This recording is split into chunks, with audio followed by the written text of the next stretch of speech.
Massive apologies. So massive apologies, first of all, for the delay. Reasons beyond our control. Again, apologies. So I have the pleasure to introduce Dr. Mounir Rached, who is the president and the founding member of the Lebanese Economic Association. Dr. Rached has worked for more than 2 decades at the International Monetary Fund, and he brings inside knowledge of the institution and can offer us a lot of insights into how the IMF functions, what are the expected reforms, and what is Lebanon looking at in the coming month in terms of reforms. And the big question is, will we eventually go out of this crisis? He may have also a reassessment of the extent of the crisis. So without further ado, I'm going to stop here and leave the floor to Dr. Rached. Dr. Rached, the floor is yours. It's a pleasure to have you. Thank you very much, Dr. Jamali. Thank you for the invitation. A pleasure to be addressing you all. I assume participants in the executive MBA program. I would like to address the subject in 4 topics. First, I want to give you a brief prelude to the crisis and just a few important points, because often these are ignored in what I have read about in the presentations of other presentations, not necessarily related to OSP. And also then I will talk about the government response, any government that was in the office since the crisis, what they have done, how useful it was. Then I will suggest what are practical reforms that we should do. And then the last section, what the IMF can do. Okay? And so after that, it may take me, I have about maybe 20 slides. I'm not presenting them, but just looking at some of the key points. And then we'll open the floor for questions and engage in discussion with you. Now, you see the crisis has primarily 4 key elements. The crisis actually started since the beginning of the economic plan that we have had following the Civil War. The main component, an important component that was introduced, was a pegged exchange rate. Okay? The pegged exchange rate is similar to a fixed exchange rate, but it's fixed by intervention, not by statutory decree. Today, it is fixed by statutory decree. Actually, it was initially pegged at a very high rate already, so it was overvalued. The second component is we have been having very large deficits since 1997. And actually, at the beginning, the first few years, the deficits were larger than okay. There are many reasons for these deficits. Overspending, spending exceeded revenue, and the deficits accelerated with accumulation of debt. EDL was a main component actually in these deficits because the EDL deficits were very large. And then we had, since that period, large current account deficits. And we started to borrow in dollars, so there was a rising dollar debt to the private sector. Okay? We reached over time, these things continued to persist, and then banks stopped borrowing, lending the government. It was a critical period when banks in 2013-14 stopped lending the government. Then the central bank became the main source of financing fiscal deficits. Okay. The banks, with this event, this period process, also resulted in a very high interest rate. So we had a system of pegged exchange rate and high interest rates. So it was attractive for investors to bring money into Lebanon. So we had large inflows for a good number of years. And some years, in 1 year, we could get about $10 billion. So, but the banks were very reluctant to lend the government So instead of lending the government, they started lending the central bank. So actually, bank credit to the state including the government central bank, was approximately about 70% of their deposits. So most of the lending of the banks was to the state, to the government, through the central bank. The banks will deposit money at the central bank will lend the government instead of the banks lending the government directly. So the end result is about the same.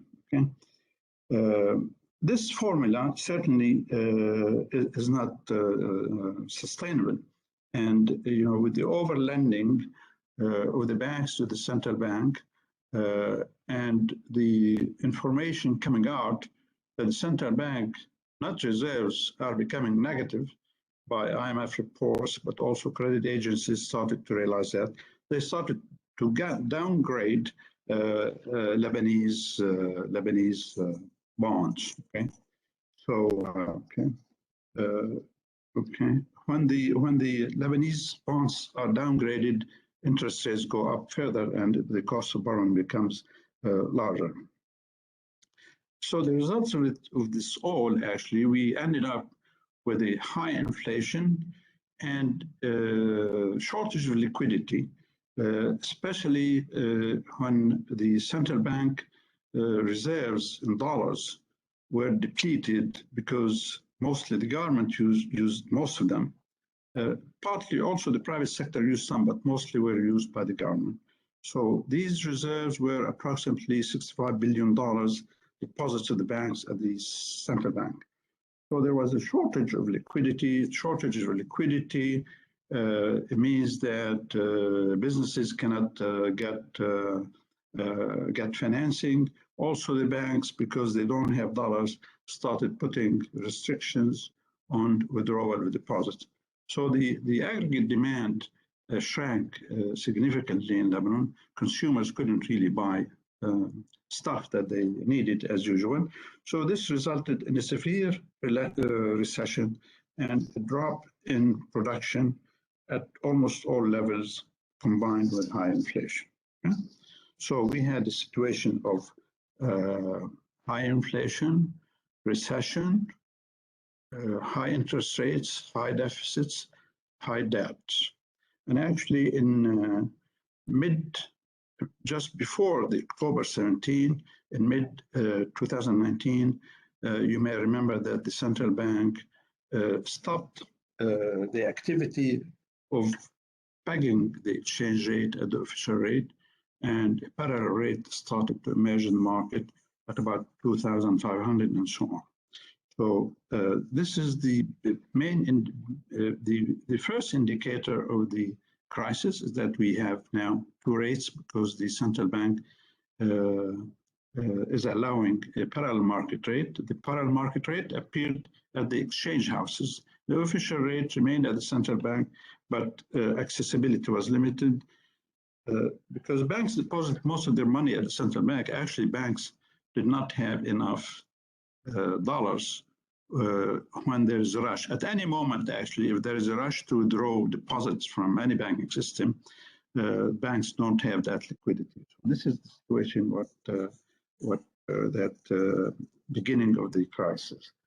Now, so we have that situation, no dollars. You go to the bank, you cannot withdraw as much as you want. So what did the government and the BDL did, okay, during that period? Certainly, there was no clear reform vision when the crisis started. A new government came, and it took several months to form a plan.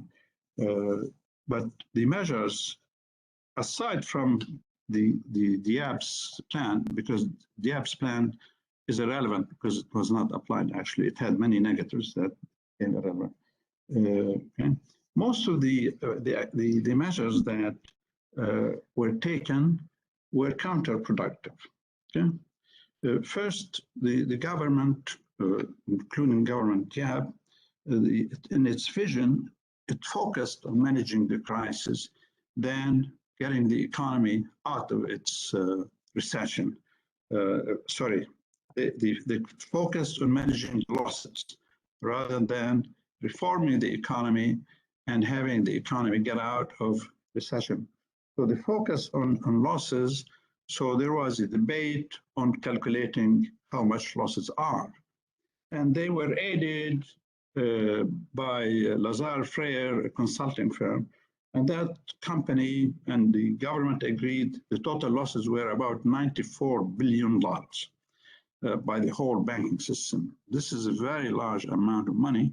They almost included most of assets of the central bank and commercial banks as losses, and that included government debt and many loans, and the loans of the central bank to the government, and the loans of the private sector to the central bank, and the loans of the private banking sector to the private business sector.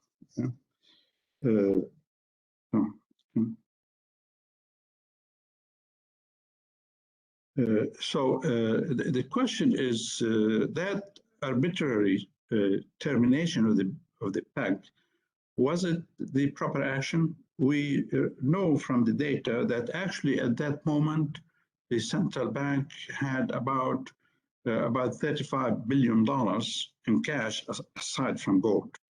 So the alternative should have been not to re-peg immediately, but to start with any government that's in office, a reform phase, and then re-peg at another rate as a prelude to a floating exchange rate system. But if you abruptly in a crisis re-peg, then it has its ramifications. And that's where we started the process of having multiple rates. So the government started having the central bank with the agreement with the government. We started having the official rate, the 3,900 rate, and the student rate. And today we have several other rates, the Sarafa rate, Manassa rate, and so forth. And also the subsidy rate to different imports. So the multiple exchange rate, which we have today, is 6 rates. Okay? During these 2 years, with this system of exchange rate and no fiscal reform, the budget continued as is. Actually, spending remained as is. The only aspect of spending that was reduced was the debt service interest on debt. Okay? But all other spending remained the same, and some of it increased because prices of materials that the government buys went up. Okay?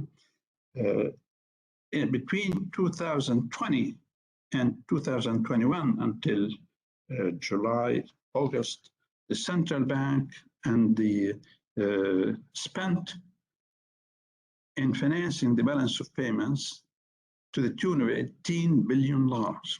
This was more loss of foreign exchange than the previous 5, 6, 7 years since 2011. So this is a big loss during a crisis period where we were supposed to take remedial action. So the bottom line, that we didn't do any constructive reforms. To the contrary, the government announced default on debt. Default on debt is very damaging if it is done without agreeing with creditors, because it lowered our rating to D rate, default rate, which means that we cannot borrow any money. Even the private sector that usually borrows from its corresponding banks became denied access to any foreign exchange to provide financing to their clients. Okay? The process actually, at the same time, introduced through the exchange rate extensive subsidies. And you know, we had the problem of queuing to get gasoline and diesel and other products, and we found shortages of many products, although they were subsidized, but the subsidy encouraged the market to smuggle many of these goods abroad to different markets. So the amount of subsidy was very massive, and then we didn't have enough foreign exchange to support it, so we started to reduce foreign exchange more and more gradually.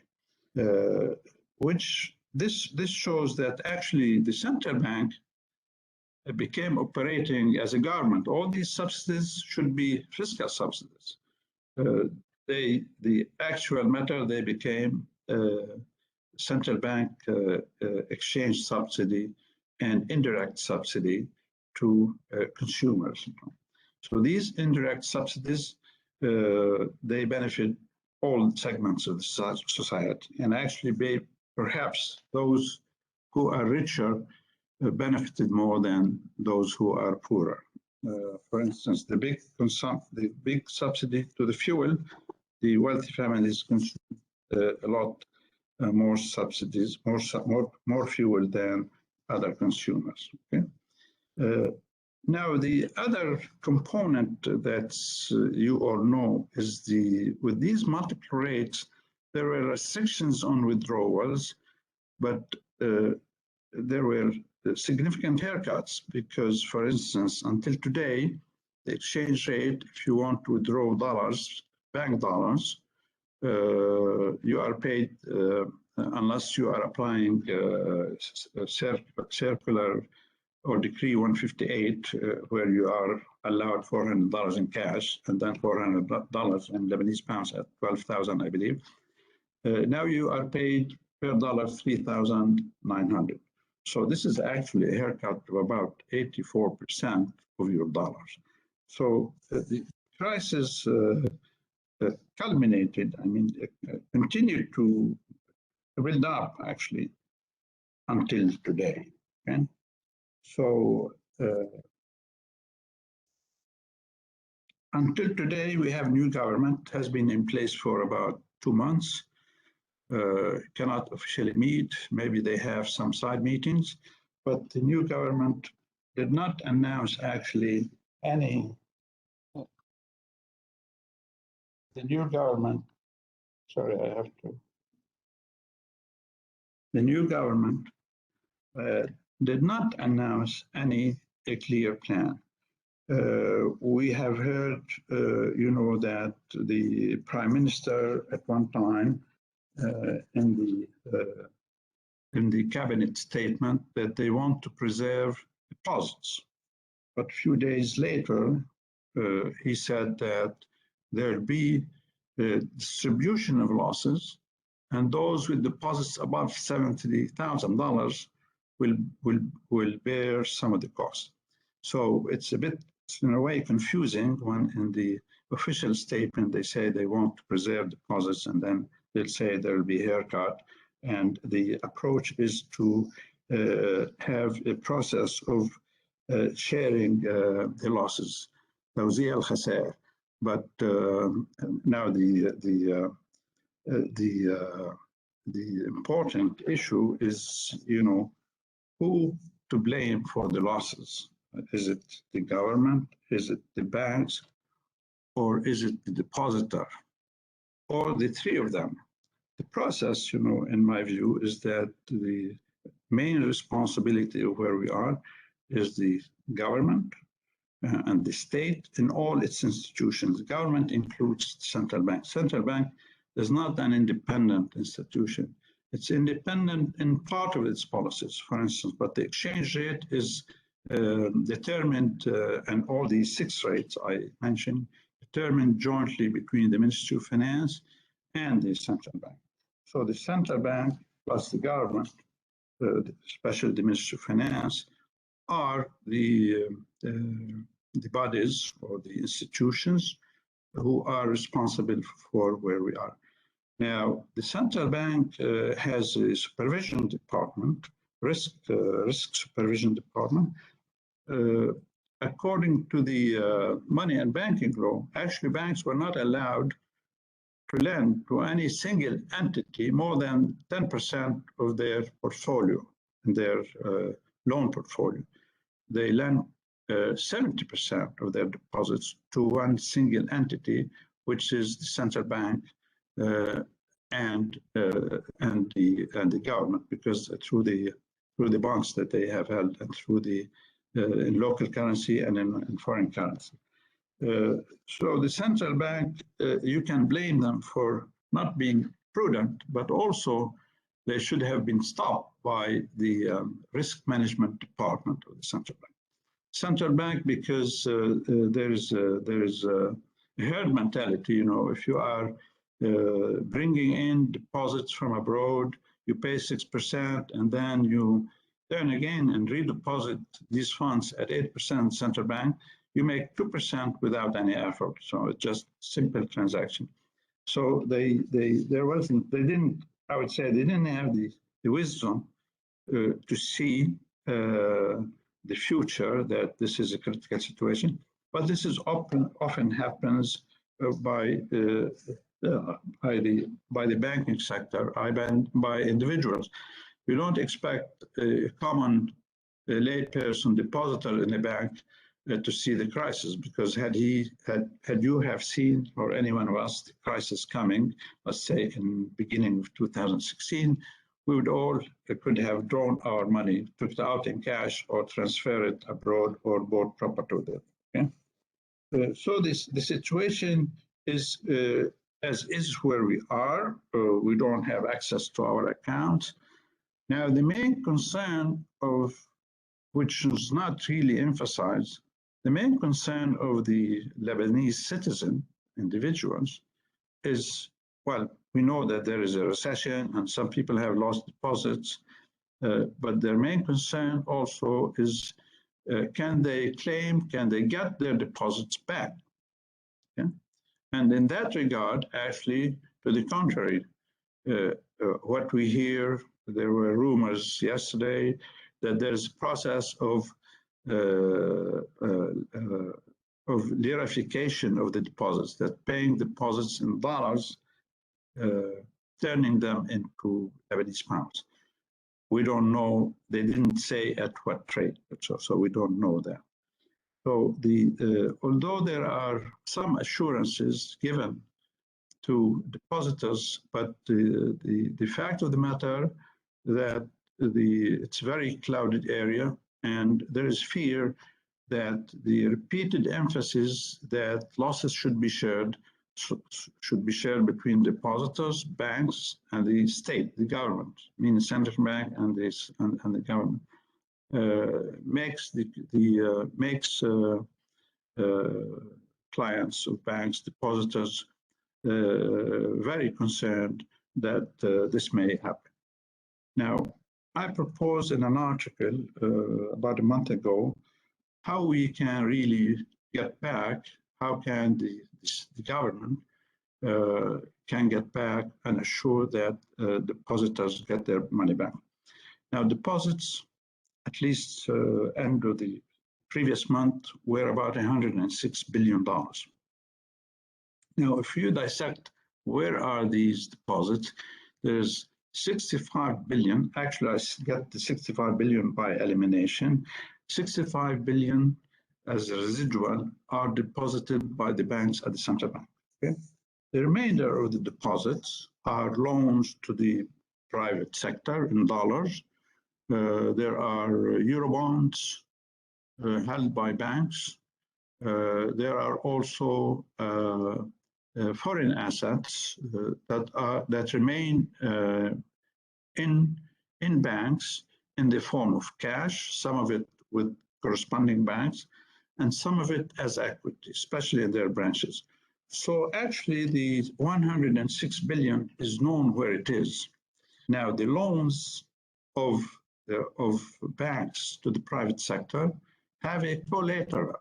So you cannot assume that these are a loss. Actually, the government, previous government and Lazar Frere assumed that these are total loss.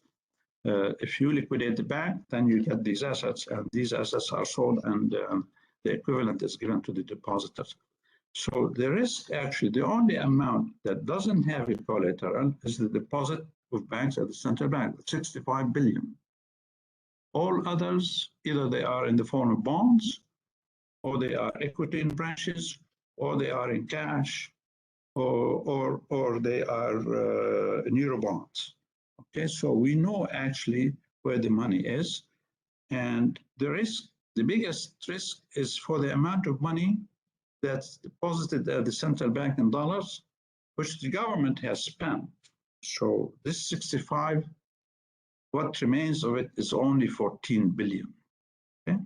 So if we can get 51 billion back to the banking sector and so on to the private sector, because if you get it back to the banking sector, there has to be stipulation that you cannot redeposit these amounts at the central bank again and or lend the state again. So otherwise we'll lose them again.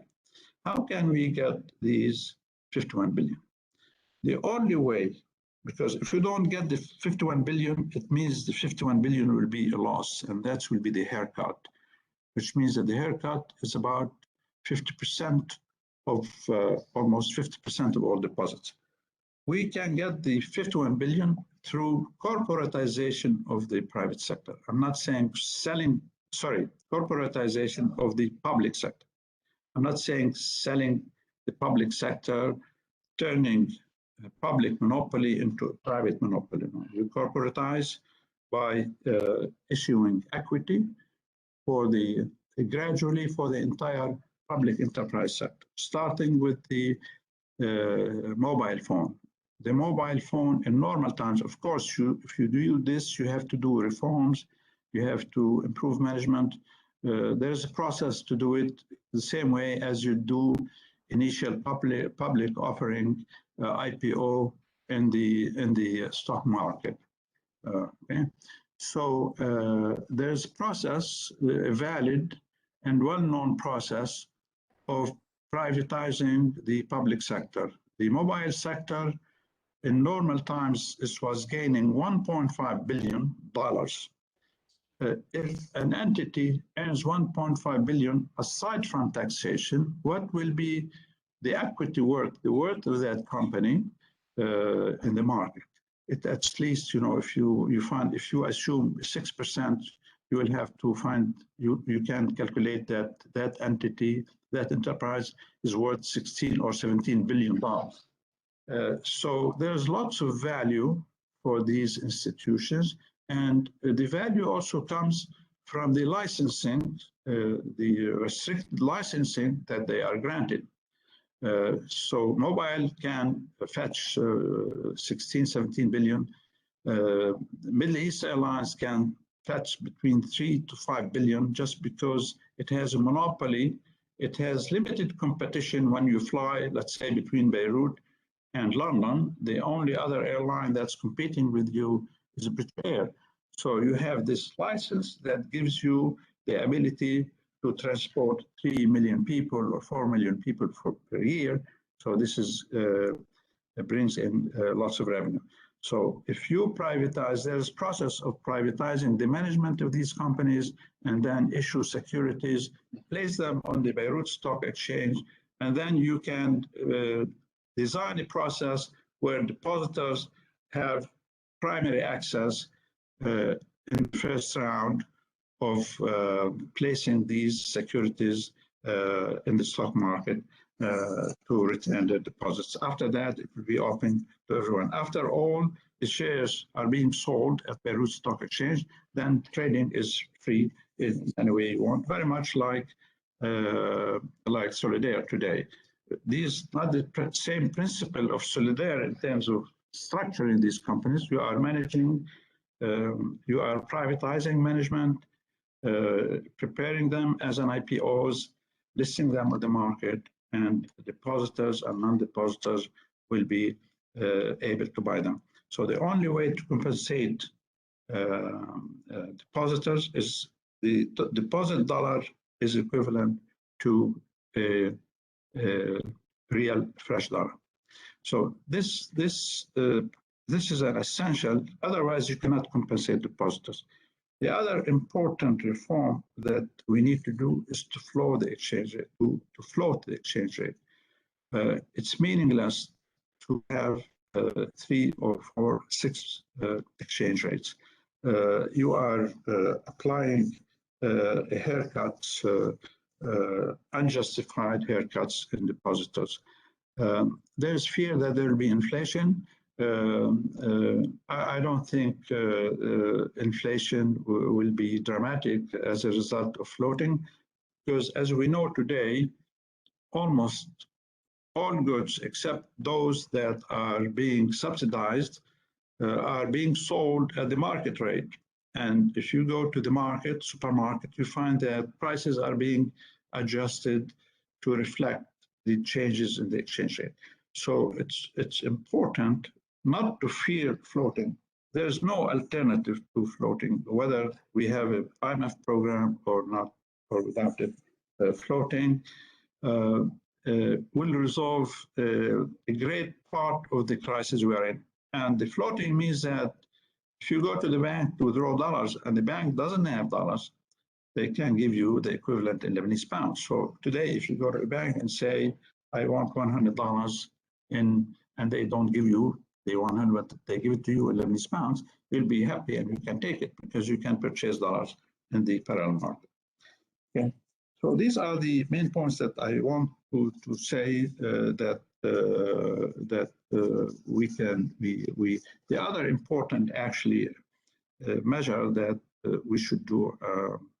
I mentioned the compensating depositors, corporatization, floating the exchange rates. We have to floating the exchange rate actually will help greatly in balancing the budget because revenue from customs and value-added tax could increase by multiples, and that together with rescheduling all assets and liabilities, the system can go to a normal situation. So what you need to do is float the exchange rate, corporatize the public sector, reschedule all assets and liabilities, including that of the government, and deposits of the remaining in the banking sector and all loans. It's meaningless that actually a borrower of funds from the banking sector is repaying that loan at 1,500 Lebanese pounds per dollar. Now, what's the role of the IMF? The IMF can be, Lebanon is a member of the IMF, and however, we have a low quota. The IMF has two types of quotas. We have a reserve quota and a general quota. Our reserve quota is only $250 million. Our general quota is 633 SDRs. It's about 850 million, less than it. It's about $800 million. In 1 year, it's very difficult for us to access more than $800 million. So what we are getting from the IMF in terms of financing is only $800 million. So this is not a large amount of money relative to what we spent in the past 2 years, $18 billion. So what's the important role of the IMF is not really financing. And by the way, many of these financing estimates were wrong. They were not accurate. Especially the previous government calculated that balance of payments financing needs are $30 billion over 4 years. At that rate, we are unable to find $30 billion or $28 billion over a period of 4 years. So the IMF role is basically in the corrective process and having us adopt a program to do reforms. This is the most valuable part, assuming that our officials would listen to the IMF. So what will the IMF ask us? What will an IMF program include? Okay? The IMF also, in dealing with us, it's very likely that they may request prior action on our behalf to see that we are serious in adopting reforms. So the prior action may include that the government, the central bank, together with the government, decide on make a decision to float the exchange rate. And this is a very important measure. They may do it before the program starts officially or during the program. But the IMF certainly, its focus will be on the exchange rate, another focus on the fiscal with all its components, all the revenue measures and all expenditure measures. Actually, the IMF has a long list of expenditure measures that they proposed in that they announced to the previous government, especially on wages, benefits, subsidies, our budget as it exists today, it has large wages. We have 350,000 employees. A good part of wages that we pay are subsidies actually rather than wages, because you are giving money to civil servants who are not doing any work. On average, there's a large portion, like more than 1/3 of workers in the government are not productive at all. If you take that, each individual worker on average is working 2/3 of his time or her time. So we have 1/3 that's not working, and means that 1/3 of the salary are subsidies to the workers. And before the depreciation of the exchange rate and the crisis we are in, the salaries, the wage bill was about 6.5 with the retirees, $6.5 billion. It's a very large sum of money. Subsidies were about $2.5 billion. So between wages, if you take wage subsidies and actual subsidies, this is a large chunk, more than 25% of the budget, 25 to 30%. So our budget was very distorted. And also we had to pay, so we had wages, we had subsidies, we have interest debt service. These are the main three components. So our revenue collection was about 20% of GDP and expenditure was 30%. So we are having on average about 10% deficit in our GDP that led to continuous accumulation with dollars. So the IMF will focus on trimming our deficit. They will start with revenue measures. However, we are starting, as we hear in the press, we are starting considering expenditure measures. An additional month and a half of extra salary. We raised transportation per day from 24 to 64,000 and so on. So the focus will be on the exchange rate, the fiscal, the public enterprise sector, especially the electricity. They want immediately that EDL change the tariff rates on electricity per kilowatt. Today's kilowatt is the cheapest in the world. It's less than 1 cent. Most countries have a rate of 10 cents per kilowatt and above. Ours is less than 1 cent. And also they will have revenue measures. The exchange rate, floating exchange rate, will by itself introduce revenue enhancement, as we said, through the VAT and customs. But also they want to restructure, do reforms in the revenue coverage and tax coverage and in the structure of rates. An important last component that the IMF will consider is rescheduling all our debts. What we can get in the IMF is very likely to be extended fund facility. As I said, during the first year, we can, if everything goes well and we agree with the reforms, we can have a program that's observed quarterly basis. The first year, if every quarter is fulfilled properly, we can grow $800 million. As I said, it's not the 800 million. You remember that we also have $17 billion in gold. We are not talking about gold and how to use it, but we have to fulfill that program. At the most, we can withdraw from the fund 400% of our quota, general quota. So you multiply 800, it's about $3.2 billion that you can draw over a period of 3 to 4 years. So immediately we are not getting a big chunk of money from the IMF. Fed and others, I think also it depends on how we behave with the IMF. The withdrawal, because Fed funding is for projects.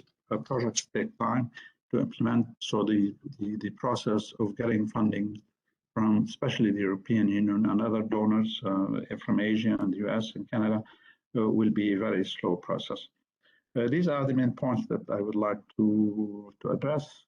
And if you have any questions, I'll be glad to respond to any queries you may have. Thank you very much, Dr. Rached. So the floor is open to questions. if you want to type your question in the chat or unmute and go for it. First, sorry, a quick remark. You know, this our situation has lots of information, and it's not easy to really give a full picture in a short period of time. But I just did focus on the important issues and points that we have. Okay? Thank you. Go ahead, please. So questions as you wish. You can type in the chat or unmute and go ahead. If there are no questions, I can go ahead first. So maybe I should go ahead with the question. So the first question that comes to mind is, I mean, your assessment is a lot more positive than many, including my assessment of the whole ordeal that we're going through. So I really think that, you know, our state assets are not worth that much. There's a paper by in the IFI, the Institute of the Isam Faris Institute at AUB. So a paper that estimates the value of state assets, and the estimates are way lower than basically, let's say, 17 billion for telecom. So and the extent of the losses, I think, is much, I mean, larger than possibly the 50 billion, because, you know, because there are non-performing loans and other things.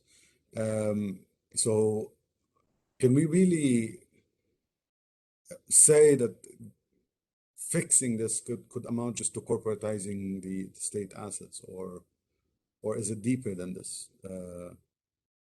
No, you know, I said, you know, reform has several stages, you know, but many people who are assessing in the public enterprise sector, they do it on the basis where it stands today. And this is not the right approach, because today, you know, when you are paying less than 1 cent per kilowatt and paying less than 1 cent for a minute of mobile telephone, of course, the value of the institutions on those bases becomes very much lower. But you have to assess. These are very common mistakes. You know, I have covered the cases many times. It's a very common mistake to assess an enterprise assuming where it is now and where economic conditions are now. But if you have, first of all, there is process to privatize. You have to corporatize. You have to privatize management to start with. You bring in private management through procurement process. There are ways of doing it properly. The private management prepares the company for privatization, for corporatization, for issuing shares, very much like initial public offering IPOs in advanced stock market. This is then when you look at the proper value of these enterprises, you find that they are valued at much more than that. You know, also there are lots of other properties. For instance, I mentioned them in another paper published in Jumhuriya. There is the, you know, leasing the port, leasing the airport. Even you can lease oil and gas blocks. These leases, you are not selling it. Actually, it brings revenue to the government, and the government has to pay back the central bank, and the central bank has to pay back the depositors. So you can easily, actually, Carlos Rosson estimated we can easily get 100 billion, you know, dollars from state enterprises. Not all of them. You are just key assets, including land. You know, I think it's very it's not difficult to raise $50 billion from public enterprises.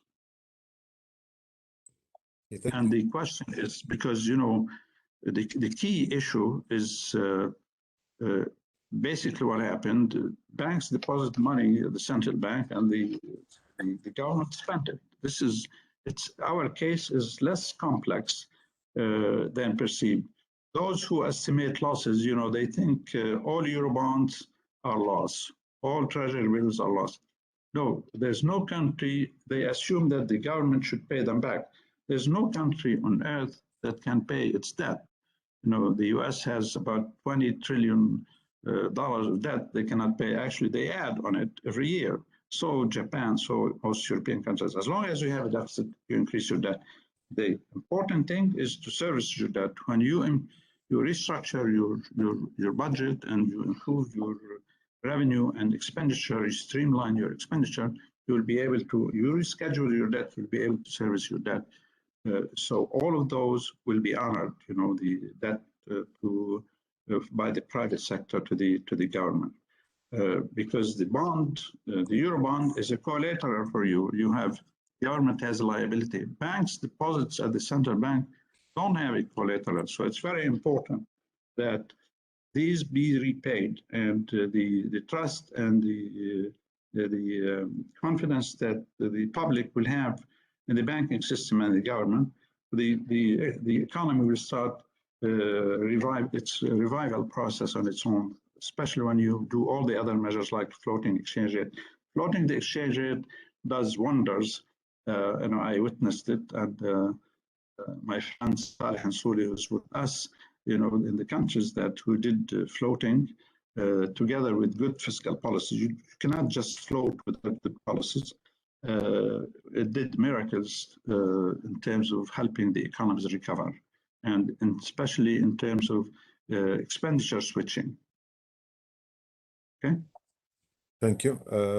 Mounir, thank you very much for this very clear explanation of how to resolve the problems of Lebanon and how to finance the losses. I'm a little bit puzzled, given how clearly you have explained the benefits of floating and unifying the exchange rate, as to why the government and the central bank has not moved towards floating and unifying the exchange rate. That's one question I have for you.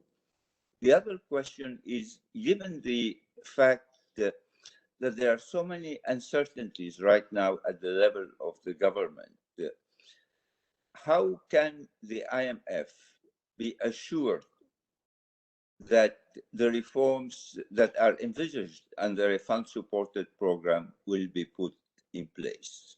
These are the two questions I have for you. Okay, on the unification of the exchange rate and floating the exchange rate, you know, I think, you know, you have to look who is benefiting from the current system. From the current system, most of the benefit is going to the banks, because the banks have a deposit of, let's say, $1,000. They are paying back, you know, 15% of its value, you know, or 16%. They pay back 3,900 instead of 24,000. So I think the focus of the government and the banks and the central bank is not to accrue the most benefit to the depositors. To the contrary, to accrue the most benefit to banks, the central bank, and the government. Because, you know, corporatizing the public sector, the government refrains from even mentioning it. They don't want to do that. There is a clear reason why they don't want to do that, because this is a deep pocket. This is where politicians get many benefits, you know, from the public sector. They employ lots of people, they have contracts, and so forth. So they are not thinking of these reforms because they think it's not to their advantage.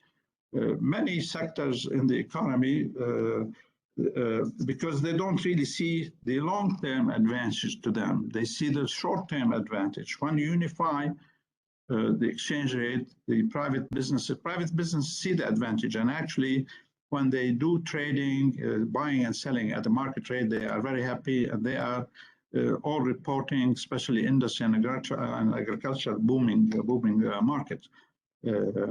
For the banks, if you float right now, it will be a difficult adjustment process. They probably may have to raise capital and so forth. So for them, what's going on is a very relaxing process for them. Regarding the IMF, you know, there's great doubt that we can even have the IMF program because the things that the IMF were required. It's not that they are difficult to do. They are not difficult to do, but there is so much resistance on our part to adjust, for instance, the tariff rate of electricity. You cannot move forward without really pricing electricity of EDL at 11 or 12 cents. They say, well, what will happen if this is done? It's a process of adjustment. The private sector is paying 30 cents to a private generator. Why consumer, the private sector will hesitate to pay 11 or 10 cents to EDL? Because EDL is cheaper with these big generators. The private producers use small generators that are very costly. They cost 3 times the cost of a big generator. But I think there are 2 issues with this. I don't think politicians understand well the economic benefits of reform. And this is an important part of it, and they are very hesitant to have an outsider dictate what they should do. So they are not used to this process, I think. So I hope I answered your question, Saleh. Thank you very much. Thank you. So we have a question. I want to add just one point quickly. The floating of the exchange rate, they quote that it will create inflation, but this is not true. Actually, most goods, as I said, are traded in the market today at the market rate, which is 23 market rate. Go ahead, Dr. Brahim. Yeah. So there's a question by Dr. Azam about a strong political resistance to privatization. And he's also saying that the local stock market is not deep enough to facilitate the process of listing. So in essence, we're not Dubai, so therefore we cannot really easily, let's say, privatize and have the process ongoing. So what do you think of that? I really don't think so. I think the same way, Henry remembers, that many years back when we were together at ESQA, there were no stock markets in the Gulf, in Dubai, Abu Dhabi, Bahrain, Saudi Arabia, and so on. And very quickly they expanded their markets now are worth trillions of dollars. It's not, you are not going to do all of it in one day. You start the process gradually, because it takes preparation, but not extensive period of time. The idea that you want to corporatize actually gives comfort to the market and assurance to the owner of the deposit that he is going to get his money back, even if it takes time. So the Beirut Stock Exchange is very badly managed from the beginning. They started talking about reforming it, improving it, advancing it since the end of the war, and we are still where we are. It has only mainly banks, Solidaire, and few cement companies. Certainly, this is bringing in the private, corporatizing the public sector and bringing it in, actually, one process of expanding and developing the stock market, Beirut Stock Exchange. Okay. Yes, hello? Yeah, Hello. go ahead, please. Yes, hi, this is Dana, guys. Good afternoon to all. Dr. Mounir, I want to ask you, if we don't concentrate really mostly on privatization, instead we concentrate on, or we focus on PPP, private-public partnership, wouldn't this be easier and on the long run, I mean, for Lebanon, where investors can come and, we can work together, the private and the public sector, let's say on electricity, etc., on water, on many other ministries, and then we can develop these ministries, and then later on they can take the job on their own. How about that? What are your thoughts, and how does the IMF see this, the PPP? Really depends on. I have asked some private investors what they think of our PPP. They said we cannot become partners with the government based on this PPP law that has been approved approved in the parliament, but not implemented yet. Because if you become a partner with the government, suppose you create a joint company, you have 49%, the government has 51, or there's who's going to be on the other side of the table with you? These individuals favored by politicians, appointed by politicians, they may have skills, they may not have skills, they have a political so there'll be a great conflict between you and the government. What works in terms of the participation? The private sector participates. There's private government activity or public sector activity all the time. Yes. Private sector roads, what you need to do is contracting. For instance, electricity. If you follow IPP, independent power production, and PPA, power purchase agreements, like the Turkish ships that everyone criticizing the ships, saying that we should have bought them. They don't know that 1 million megawatt requires $1 million of fuel a year. So all this money, most of the money that we paid is for fuel, not for running machinery. So unless, there is no need, the problem in Lebanon is emerging out of the public sector, both enterprises and ministries. They brought us to where we are. Together, I'm including the central bank because it's a public institution. So the public sector brought us where we are and made the situation worse during the past 2 years. You can't imagine what they are doing. And I worked with them on and off. It's incredible. And their economic thinking is all distorted. I don't know why. There's political links to it, what have you. But it has two components. They don't understand the issues well. And they have their own interests. Thank you. Okay, thank you. You're welcome. Other questions?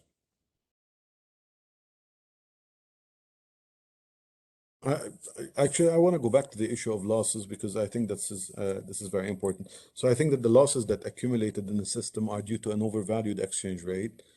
And also, you have the twin deficit problem. So we have a, fiscal deficit over decades, and then a current account deficit over decades, and we got to where we are today.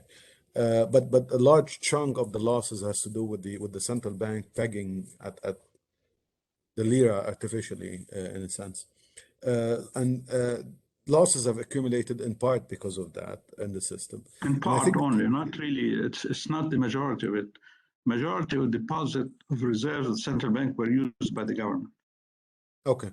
But the issue is that I want to bring up is that the IMF, in a number of statements, I can refer you to a statement by the managing director, so where she says, recognizing and dealing with losses up front, so in the financial system, is a prerequisite for any program, in the sense that in your proposal, you're saying maybe we can privatize some state institutions and promise depositors that they will get their money back, maybe in 5 or 10 years. The IMF is coming out. No, it doesn't take that long. Okay, go ahead.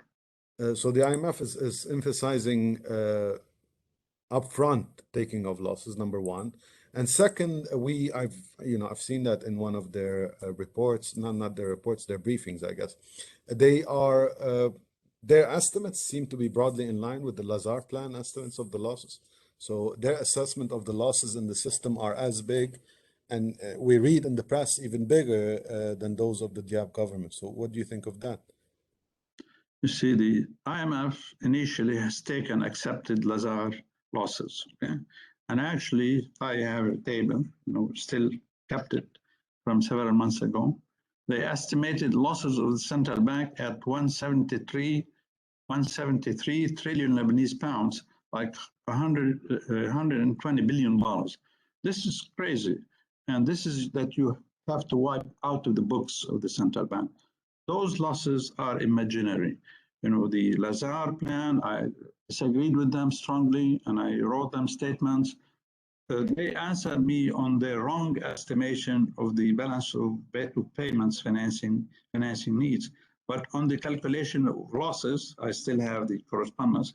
They refuse to answer me why their calculations, they don't reveal their calculations. And I said explicitly what they have calculated is wrong.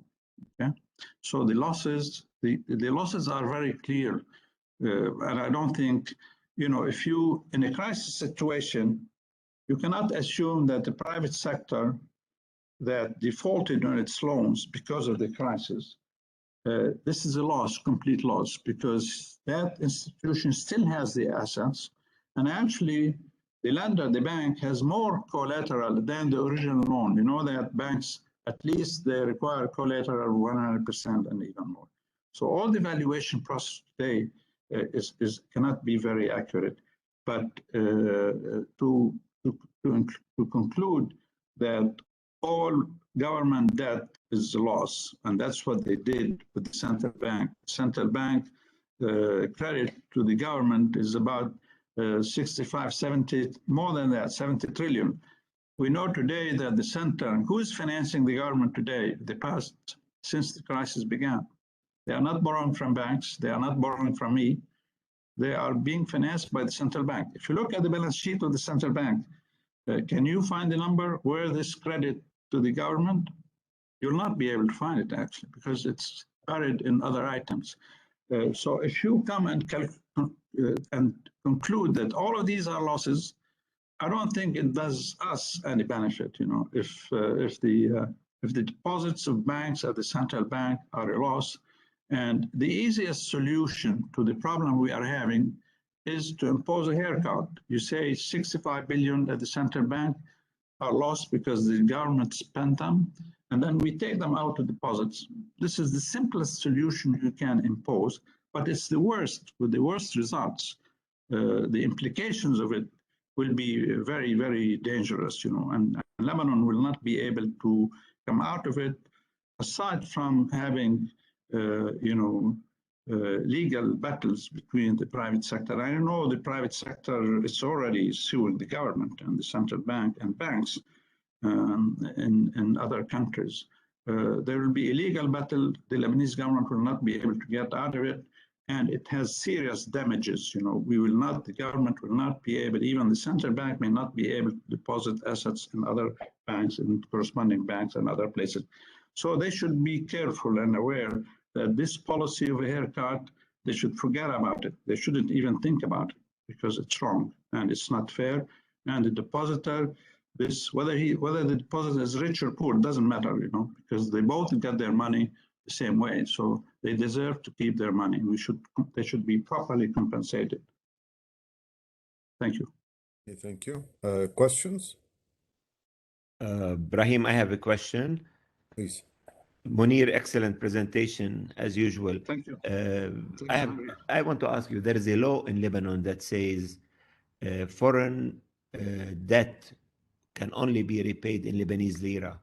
So if the central bank follows up on that and tells anybody who had extended the debt to Lebanon in dollars, we can pay you back, but in lira, and we can give you a check drawn on the central bank that you can get over a few years down the road. So in effect, they are moving away from being in default to just changing the way of repayment. I don't know how useful that would be. No, you see, let me give you an example. We don't know the exact number, but at least it's about $8 billion held by international financial institutions, lenders, like BlackRock, JP Morgan, and others. If you are going to pay these for their bonds, for Euro bonds in Lebanese pounds, they are going to sue you, right? It's not your law that protects you, because you are creating a law, or you have a law that you didn't use to publicize your asset. You cannot choose the law, and this statement is not very clear actually in the law. Our law says that item 17 of our constitution says all financial assets and real assets are protected by our constitution. A financial asset, it doesn't say it's protected only in Lebanese pounds. It's protected, its value is protected. So when you have a euro bond in dollars, so you have to respect the value of that bond as in dollars because it's different from Lebanese pounds. It depends on what exchange rate you are going to use. Actually, if you're a holder of a euro bond, actually many holders of euro bond, if you give them 25,000 to $1 for the bond, they may accept it. They go out and repurchase dollars. So that may not be a big issue. But if you are thinking about paying them 3,900 or 1,500, as you know, if you have a credit from a bank, you are paying it back at 1,500. This is a crime. I mean, this is, you know, there's. Sorry, I'm not talking. I mean, the law does not talk about Eurobonds. Eurobonds, you're right. There is a contractual. No, I'm not saying a Eurobond. I'm saying the deposits in dollars will be repaid in Lebanese lira if the central bank so wishes. No, but our law, the Constitution doesn't cover only the central bank. Any asset, financial asset, has to be preserved in value. Yeah, which means if I have a deposit in dollar, they have to give me in Lebanese pounds its equivalent value in dollar. What's the dollar value? Is the market rate, not 1,500. The value of an item is its market. It's not that the rate that you generated on your own. This is the issue. But this is, again, this is one of the reasons why they are not unifying the exchange rates, because they want to keep on using 1,500 to repay the depositors.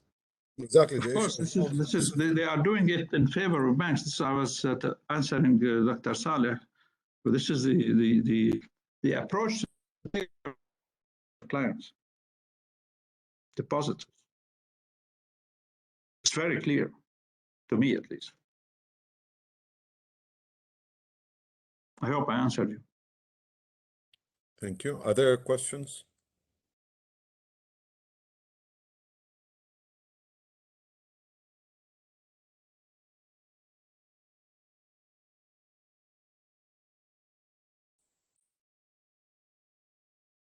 Nothing at all?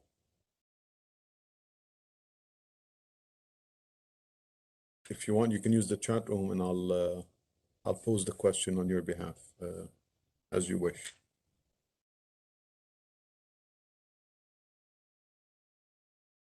Okay, so yeah, I didn't see any questions in chat room. okay, so great. So thank you very much. This was a great presentation. It's a nice perspective on the problem we are facing today. Let's call it a day at this. Thank you very much for this presentation. Thank you all for attending. I wish you a great evening. Thank you very much. Thank you. Thanks to all who have attended. Thank you. Good evening. Good evening. Bye. Mounir, let's stay in touch. Bye. Bye, Henry. Bye, Saleh. I will be calling you. And thank you very much for this superb presentation. Thank you. Thank you. Thank you. Take care, Henry. Habibi, بدنا جلسة قريبة. There is so much to talk about. Let's arrange something like that. Let's go for lunch or something. I need to talk to you about so many things. Yes, sure, certainly. Okay. I'll send you an email. Sure. Okay. Take care. Okay. Bye, everybody. Thanks very much for your effort and for your arrangements. I apologize. We had a technical problem at the beginning. This is not unusual with WebEx. You know, it's when I was teaching my course last semester before last, we were using WebEx. We always had problems. Thanks everyone, and have a good evening.